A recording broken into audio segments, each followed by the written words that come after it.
Happy Sunday, everybody. I woke up today on the wrong side of the bed in regard to politics. Was looking through, trying to find stories that I could discuss today and getting ready for tomorrow's show. Was just irked by so much of it. All of the same people, so many of them being so dang dishonest, and these talking points that seem so obviously ridiculous, but convince so many people. And so as I was trying to decide what do I want to cover that's not going to make me so bothered, I remembered that something earlier in the week had made me laugh a lot, and so I was trying to remember what that was, and then remembered that it was a moment from Sarah Cooper, who's a comedian, and went super viral for these hilarious impressions of Trump and mocking the absurdity of him through these impressions. So what we're going to do is start with that. This is from 2020, these moments, again, that many of you have likely seen because of how viral they were, and then get to some other things that I do want to talk about, specifically a follow-up segment to the one I did yesterday on Trump at a rally, saying that Nikki Haley is to blame for January 6th and was in charge of security. Wild. And as he's trying to blame Nikki Haley there, or as he is blaming her for January 6th and trying to obfuscate the responsibility away from himself, he is meaning to blame Nancy Pelosi. Also crazy, but a lie we're used to. Not used to him saying Nikki Haley, which was an obvious, crazy, cognitive gaffe. So the follow-up part of it is Nikki Haley now criticizing Trump for that. And then we'll look at a different Republican, Ralph Norman, criticizing Trump for that, and end on a Biden-Harris ad that is brutal, mocking Trump. First, let's laugh a little. Let's just have a little bit of lighthearted stuff here as we're in a pretty dark political moment with comedian Sarah Cooper. And it's on the subject of Trump insisting he's cognitively there, as he did at the very rally where he had that cognitive gaffe, something that no one ever says when they are cognitively there. Acuity test, and he said there actually is, and he named it, whatever it might be. And it was 30 or 35 questions. The first questions are very easy. The last questions are much more difficult. Like a memory question, it's like you'll go person, woman, man, camera, TV. So they say, could you repeat that? So I said, yeah. So it's person, woman, man, camera, TV. Okay, that's very good. If you get it in order, you get extra points. Okay, now he's asking you other questions, and then 10 minutes, 15, 20 minutes later, they say, remember the first question? Not the first, but the 10th question? Give us that again. Can you do that again? And you go person, woman, man, camera, TV. If you get it in order, you get extra points. They said nobody gets it in order. It's actually not that easy, but for me it was easy.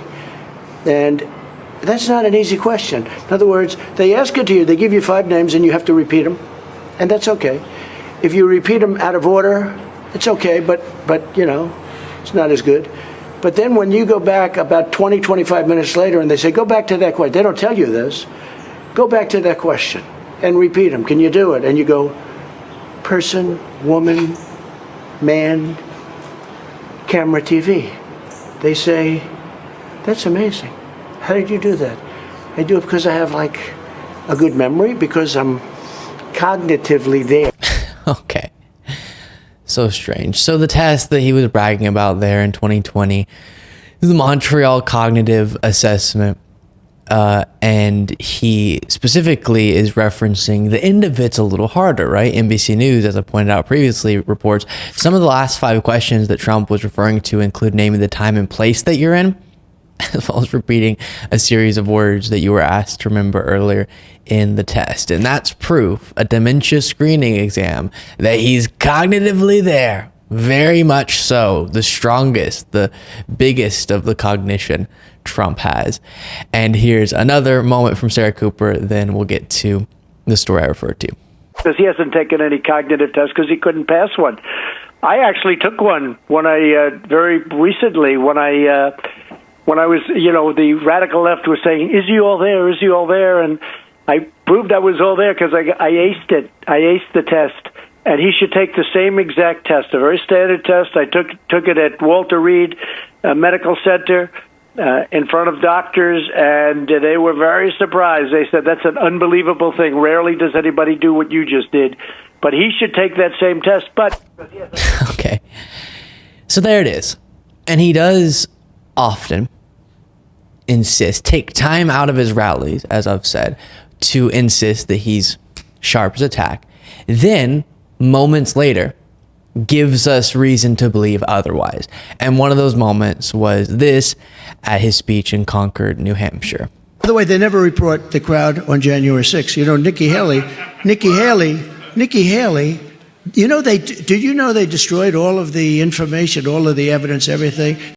Lie. Deleted and destroyed all of it, because of lots of things. Like Nikki Haley is in charge of security. We offered her 10,000 people, soldiers, National Guard, whatever they want. They turned it down. They don't want to talk about that. And again, he's trying to lie. He's messing up his lie, but even his lie is outrageous. So there, he's trying to say that Nancy Pelosi had some power over the National Guard, but the president technically has control of the National Guard. Then the president typically delegates that to the Secretary of Defense, who typically delegates it to the Secretary of the Army. So just completely wrong on what he's trying to say in blaming Nancy Pelosi, then definitely wrong on him trying to blame Nikki Haley. And here was Nikki Haley's response. Last night, Trump is at a rally, and he's going on and on mentioning me multiple times as to why I didn't take security during the Capitol riots. Why I didn't handle January 6th better. I wasn't even in D.C. on January 6th. I wasn't in office then. They're saying he got confused, that he was talking about something else. He was talking about Nancy Pelosi. He mentioned me multiple times in that scenario. The concern I have is I'm not saying anything derogatory, but when you're dealing with the pressures of a presidency, we can't have someone else that we question whether they're mentally fit to do this. We can't. And this is new for Republicans. It's been largely ignored by them. Obviously, Nikki Haley has every reason in the world to point these sorts of things out because she's running against him, but still, her, DeSantis, and other Republican presidential candidates have been so lightly critical of Trump and not wanting to touch certain things. And this has been one of them. Now, finally calling attention to it, as we've been trying to do for some time. Then here's someone who endorsed Nikki Haley, Ralph Norman, who's a Republican congressman, saying a similar thing. You know, he got her confused yesterday with Nancy Pelosi on the January 6th with the National Guard. And I would say 25 years ago, he wouldn't have made that mistake. But he kept saying Nikki Haley did this, you know, with the National Guard. He was talking about Nancy Pelosi. And that's another example of, you know, he wouldn't have made that mistake if he was younger. But Congressman, let me ask you before you go, why are you one of the only elected officials in South Carolina? Shannon Bream. Yeah. Okay, move on. Again, I just have to keep saying this. He's trying to say Nancy Pelosi is to blame and has control over the National Guard. Wrong. And said Nikki Haley. So two big concerning elements of that statement, and lied about the January 6th Select Committee deleting and destroying all the evidence to cover up the fact that there's actually a truth we don't know about January 6th that makes Trump no longer in the wrong. It's really dangerous stuff. And then we'll close on a Biden ad. He captioned this video on X. I don't agree with Nikki Haley on everything, but we agree on this much. She is not Nancy Pelosi. Last night, Trump is at a rally. You know, Nikki Haley, and he's going on and on mentioning me multiple times as to why I didn't handle January 6th better. Nikki Haley is in charge of security. We offered her 10,000 people. They don't want to talk about that. I wasn't in office then. They're saying he got confused. You have voter ID to buy a loaf of bread. You have ID to buy a loaf of bread. What? I'm driving over a road where it's almost all paper. And you know, you can see paper. I know paper. I know cans. But all the time now we see whales washing up on shore because of the wind. Our veterans don't have cell phones, do they? He got confused. He got confused and said he was running against Obama. He never ran against Obama. And we did with Obama. We won an election that everyone said couldn't be won. Obama he doesn't want to talk about it. Well, you mean President Biden. So, Don't put our country at risk like this. I'm Joe Biden, and I approve this message. And there it is. Hopefully more people start talking about this subject. Mixing up Obama and Biden multiple times, saying Biden's going to lead us into World War II. That already happened. Saying that Viktor Orban is the prime minister of Turkey when he's the prime minister of Hungary, saying that Hungary borders Russia. Now saying that Nikki Haley is to blame for January 6th and was in charge of security. Pretty frightening stuff. Make sure you're subscribed to the YouTube channel.